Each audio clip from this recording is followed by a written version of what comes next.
It's been a great partnership. I really appreciate Brian inviting me to come and share. I'm really excited to share what we've been doing with ClickHouse. And the whole team's been great. Thanks, Sri, back there, for answering all my questions about schema design. And Jake, if you're out there, been a huge help. So yeah, it's just a great partnership. We're really happy with it. But yeah, my name is Sam. I'm a principal engineer at Twilio SendGrid. SendGrid being one of the many companies within Twilio. And here's just a list of things that I was planning to cover today. But kind of the theme I wanted to go for was, for us, we're actually not super far in our ClickHouse journey. We don't actually have productionized our ClickHouse-based systems yet.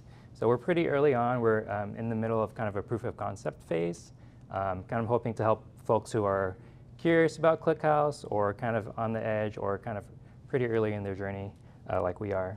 A little bit about me. I've been at SendGrid since 2013. It was acquired by Twilio a few years ago. I'm pretty new to ClickHouse. Even from the last meetup, which was several months ago, I basically did not know very much to learning a lot about ClickHouse and just data engineering in general over the past few months. And just, yeah, a lot of great partnership from the ClickHouse team to get me and the rest of my team spun up. Before that, I was working on just kind of internal queuing distributed systems within SendGrid. But yeah, recently, within the past year and a half or so, I got the opportunity to kind of take technical leadership over our data and analytics programs at Twilio SendGrid. So yeah, it was a great chance for me to learn something new and also play with ClickHouse, which has been super fun. But yeah, I typically, well, before, never really thought of myself as a data guy. Like, stateful systems kind of scare me, but yeah, it's still fun. So just a little bit about the problems we're trying to solve and what we do. But how many people are familiar with Twilio or SendGrid or use it? OK, cool. So I'll just run through this real quick so everyone kind of has an idea. But basically, if your application wants to send email, you will give it to us, SendGrid, and tell us what the email is and who you want to send it to, and we'll make sure that it gets to that person's inbox. And this circle is very complicated inside. It's actually very hard to do if you want to try to do this on your own. And so that's kind of the value we provide. Twilio itself has kind of a complementary messaging side where you can do the same thing with SMS messaging. But we focus on email. We talk SMTP to AOL, Gmail, all your email providers. And just to get an idea of the scale we're doing, last Black Friday, Cyber Monday season, we did about 10 billion emails in a day at our peak. And when you translate kind of an email into the number of events that it generates through its life cycle, it ends up being about 1 to 2 million events per second. And just an idea, here's a little subset of what can happen to an email when it goes through our system. Your application hands it to us. We consider it received. It goes on to a processing phase where we might do some templating. We might do some mutations to the email that is kind of how you've configured your email send to be. And then after that, hopefully, it gets delivered. It might not. It might get bounced or blocked or something like that. And then if it does get delivered, hopefully, again, it'll be opened or clicked. You'll get some engagement from that. So this is kind of some of the things that can happen to an email. And these are the things that we're putting into ClickHouse, right? These are the raw events. And these are the things that our customers are interested in because, if our customer is spending money on an email campaign, they want to know, like, did my emails get clicked? Is there any engagement? Are they getting delivered at all? Those are the kind of analytics we're interested in generating. And it's not just analytics, it's also logs. So individual events, individual emails, we want to be able to surface those to our customers. So if let's say Mike takes an Uber and he's waiting for that receipt to come so he can file his expense report and it never comes, Well, someone at Uber can go into SendGrid and say, hey, what happened to that email that was supposed to go to Mike at ClickHouse.com? And so we have that level of granularity to be able to go and say, oh, well, we received it at SendGrid, but it got bounced because Mike's inbox was full, for example.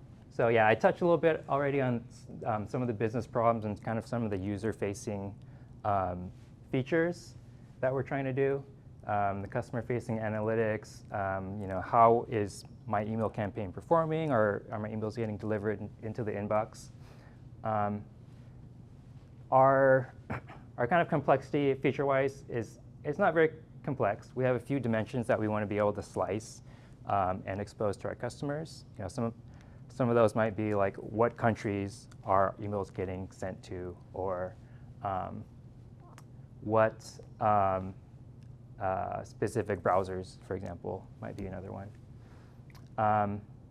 The other one that's a little bit more internal is our billing analytics. And that's kind of interesting and challenging because that's actually subject to Sarbanes-Oxley review and auditing. So we have to basically prove or defend against third-party auditors that, hey, we're counting these events correctly because we're billing our customers based on those events. And so we can't be too sloppy with that, right? So our current implementation, which we're trying to replace with ClickHouse, we do some really fancy and complicated stuff to try to get exactly once, which if you're taking stuff from Kafka, putting it in a data store, and counting things at the same time in an exactly once fashion, it's hard and it can break easily. The other one I mentioned, customer-facing logs, troubleshooting, a specific email that went to a specific recipient and being able to go back and find out what happened to that specific email. For that, the scale we're doing, we're trying to store about 150 terabytes of data and be able to search across that for all of our users. We're not exposing that as kind of arbitrary search, filtering, so that makes it a little easier for us. We can kind of index the few fields that we're interested in allowing our customers to search for. So nothing like completely out of this world, right? But it's hard because it's at scale. There's a few kind of challenging requirements. But yeah, it's the scale. You've got a lot of computers. They break down all the time, and you've got to figure out like how to make sure you don't lose your data or you don't inflate your data when that stuff happens. So those are our kind of external business requirements. Those are the things we're trying to make sure that our customers' experience is good. We have a whole set of other problems that are kind of self-inflicted because just the way things developed over time and what was hot technology-wise when we built this thing like 13 years ago. And these things kind of developed at different times, and they're just different. Even though they do almost the exact same thing, we've got just a number of technologies that we're trying to corral, which my team has just inherited recently. The team that had built and maintained this had moved on to other things, and so we're trying to understand these and understand the requirements and how to just operate them day to day, right? But the kind of interesting thing I want to point out is each of these circles, there's a Golang process, MySQL, Golang again, a couple Golangs, EMR, which is like if you were into big data like 10 years ago, it was like really hot, and then another Golang and a Dynamo. Like all of these circles do aggregations. Like there are places where we will like loop in a Go code like piece and we'll like add things together, okay? Which at the time was like, okay, what else were we going to do? So there's a lot of aggregation going on. It all comes from Kafka, which is fine. That piece is stable. And then there's even some aggregation happening at our API level, right? So we're calling different things, and then we're like summing them up together in our API service. So you can imagine my delight when I learned about ClickHouse, and I'm like, oh, this can be a materialized view, and this can be a materialized view. And you can actually serve APIs directly out of ClickHouse. Like you don't have to put it in something like transactional looking like Dynamo, right? Like you just serve it out of ClickHouse. That's great. Like, so, so all of this has been, very exciting for me. This is the architecture that I'm going for, that I'm trying to push, our team towards, which is all of those circles we had before in all those different places basically becomes materialized views inside of ClickHouse, right? It's like the surface area of just technology sprawl that we had comes way down, and maintaining a materialized view is, I'm going to assume, so much cheaper than maintaining a service and a build pipeline and a repo and alerts and all that stuff, right?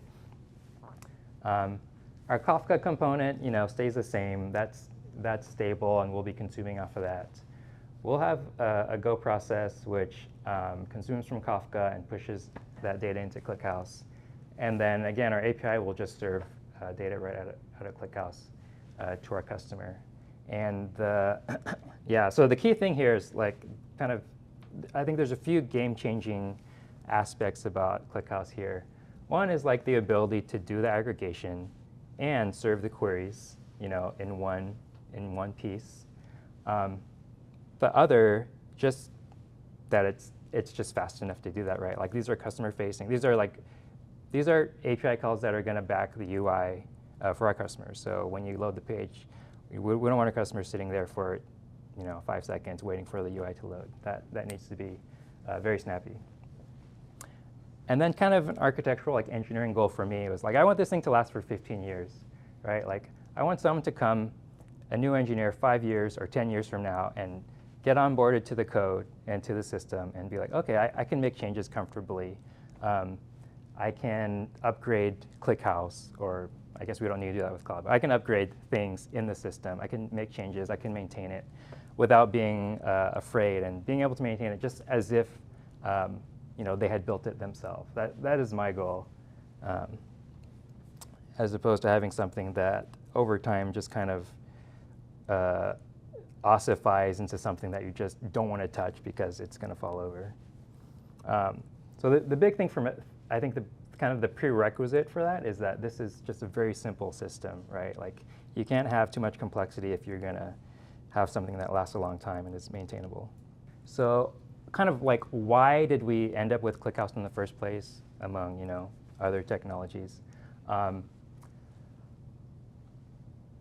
To be honest, I kind of cheated. Like the last team that was responsible for this area, they had already done a bunch of evaluation, technology evaluation, and they did a POC for some analytics products. And they're like, ClickHouse is great. Like we should use that. And then they moved on, and my team took over, and we're like, oh, ClickHouse is great. They said, let's keep going. And we kept going, and yeah, ClickHouse is great. So we kind of kept going with that momentum. Our leadership also felt very good about ClickHouse, which did not hurt at all. So we kept going. What I think one of the real big deals was having just the cloud service at our disposal. Like the last time we tried this several years ago in terms of trying to revamp our architecture was, I think I probably spent 2 or 3 weeks just getting a database cluster up and running, finding where the RPMs were and then getting them installed on EC2 instance, and getting all that bash scripts up and running, right? With the ClickHouse Cloud, I literally created an account through AWS Marketplace, and then I had a cluster running in 5 minutes, right? It's crazy. And then even just getting data in, maybe took a couple hours just to set up permissions to my S3 bucket and stuff. But within a couple hours, you have your own data in a cluster to be able to start experimentation with. So that's a real game changer for me. And then the other big thing is for me, if my team can use one technology instead of 2 to get our job done, I want to go that direction. And so when we looked at ClickHouse and our use cases in terms of doing analytics and logs, analytics was, I think, kind of obvious. That's obviously the wheelhouse of ClickHouse. Logs, I think at first I wasn't sure, but doing some research and seeing a lot of other companies doing like observability and log type of use cases, I thought, okay, like we can do multiple things with one technology. Like that's kind of the direction that I want to go in. So that's kind of the momentum we've got with ClickHouse right now. So yeah, we're currently in the POC phase. I should say we've actually ended it today. I just delivered my recommendation to our leadership today, but these are kind of the high-level goals, right? Like I want to know if ClickHouse can ingest our scale. I want to know if we can meet our SLOs query-wise, and our customers will be happy.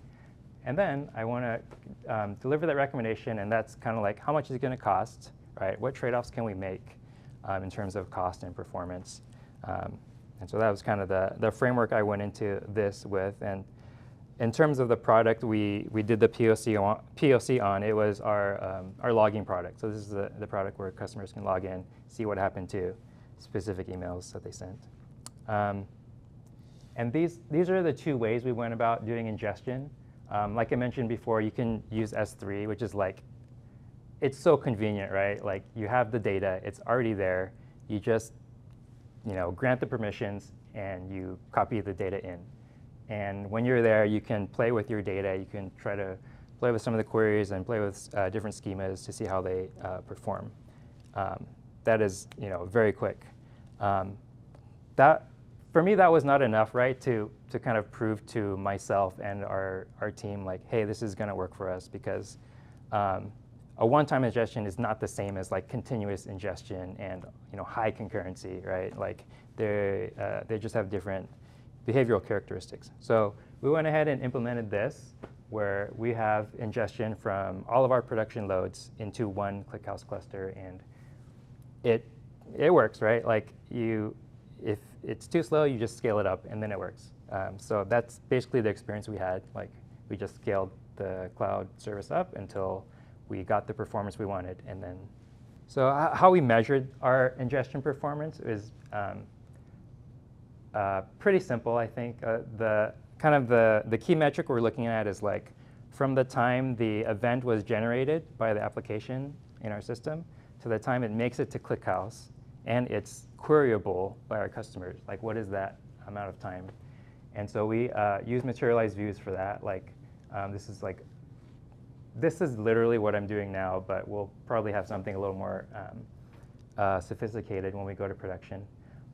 Basically what we're looking at is like from a given region where our data is produced until it gets to our one ClickHouse cluster, like give us that. And so we made a materialized view to store that and aggregate that. And this is it's really fast, it's really easy to do. This table is like literally like 2 kilobytes to store. So yeah, and aggregate functions, those are like super cool, my favorite feature of ClickHouse. So here our performance right now is about a minute, which is kind of overshooting what we were going for, but happy with that. In terms of query performance, I'll kind of walk through like how we compared performance between our ClickHouse implementation and our previous implementation. But we have an API service that fronts the API that our customers hit, and it's going to be emitting logs, very similar to the logs that Sean was showing about. You get an HTTP request, and what are some of the fields that are the metadata for that request. So basically what we did is we wrote a little program that parsed all these logs and basically just rewrote those queries as ClickHouse queries. And then that way we could just say like, okay, this query, when we ran it against our existing implementation, took this long. But when we replayed it against ClickHouse, the same query getting the same data, it took this long. And we basically took like the last 7 days of our traffic, and we just replayed it against ClickHouse. And I added up all the numbers, and that way we could see like, hey, this is the old performance, this is the new performance. the really fun thing is that if you have your data structured, like as JSON, you can use ClickHouse to analyze that data. So, all of those logs that have the ClickHouse latencies, I just, put them in a JSON file, and then you just treat it like a table. Like you can just do the aggregations. This is a histogram showing our latency distribution. This is our old one, right? So it's very long tail. You have 50-second queries down there. And this is our new one. This is the ClickHouse latency histogram where it's like very tight, right, up in that 1 to 2 second range. And our longest query took 9 seconds compared to 50 seconds. So we're very happy with the results. This is the results of our POC that I just gathered together today. These are a few things that weren't super easy, or I guess not super obvious to do when we were kind of coming up with the design. And not that we necessarily had to solve these for a POC, but as we're going into production, these are things we'd like to kind of nail down. User and credential management. If you're used to IAM in AWS, where it's just you don't have to worry about passwords and they get rotated for you. That's just, you want that. It's hard to get away from that. So having kind of a more managed or something you don't have to rotate credentials would be super nice. Schema migrations, we played around with a few different things. I'd be curious to know what other folks are using, but we ended up with Golang Migrate. And actually, shout out to the Twilio segment team who is also running ClickHouse, or running it self-managed. But yeah, they were using Golang Migrate, and we had looked at a few other solutions, and we just figured we'd just do what they were doing because it works for them. The last thing is getting metrics out to Prometheus. So for us, we use Prometheus for our metricing, alerting, that whole stack. So we want to be able to get stuff into our Prometheus clusters.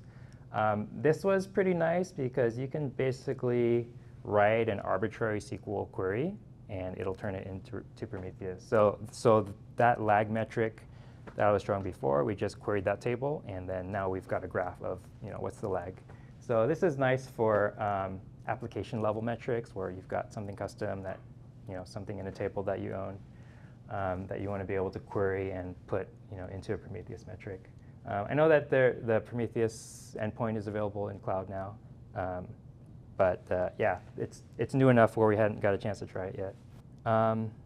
Yeah, so where are we going with ClickHouse? I guess we can cross this out. PLC is done. So yeah, so one of the things I am kind of hoping and expecting, right, is ClickHouse enables us to increase our velocity. The bottom line is our customers want features and they want a good experience, and that's kind of the main thing we're going for, right?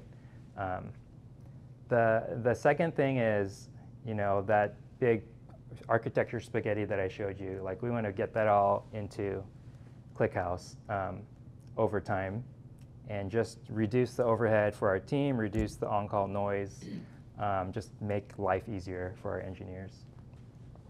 And then beyond that, I didn't talk about these, but there's a lot of kind of auxiliary analytics use cases scattered throughout the company where different teams just want to count stuff or add stuff together, things like that, and everyone kind of does their own thing, right? What I'm hoping is we can come up with a pattern. Our team can come up with a pattern where it's this is how you ingest, this is how you do compliance in ClickHouse, and this is how you do user management, schema management, all those things. And we just kind of have an out-of-the-box experience internally where it's if you want to do some analytics that needs to be real-time or needs to be very performant, you can do it this way on ClickHouse, and it's easy. And so that's kind of architecturally kind of where I'm going with that. Yeah, for those who are real early in ClickHouse, I had some links to some different things that helped me a lot in terms of learning what ClickHouse is and what it can do. I think the thing that I would highlight the most is the webinars. It might take you a while, but I would highly recommend going through these from start to finish, because as you go through them, you learn what are the features of ClickHouse and what it can do over time. And as you go through those, you can kind of think about what is your use case and whether these features are going to apply to what you're doing. So that was really helpful, probably the most. And I think that was one of the ways I kind of understood like what is the philosophy and kind of what is the ethos of ClickHouse, because Alexei does these demos about different features, and he's always like, like doing some live demo, and he's like, oh, this function took 12 nanoseconds to process 14 petabytes. Well, I don't know why it's so slow. We've got to fix this in the future. So I was like, oh my gosh, it's like this is going to be fast. Like before I even got my hands on ClickHouse. So yeah, I highly recommend those. Of course, get data into ClickHouse local. It's really convenient. You just spin it up on your laptop. You don't have to set anything up. You have a ClickHouse right in front of you. If you really want to dig deep, I really like this course too. It goes into analytical databases theory. It doesn't talk about ClickHouse per se, but I think a lot of the kind of the principles go along with it. So.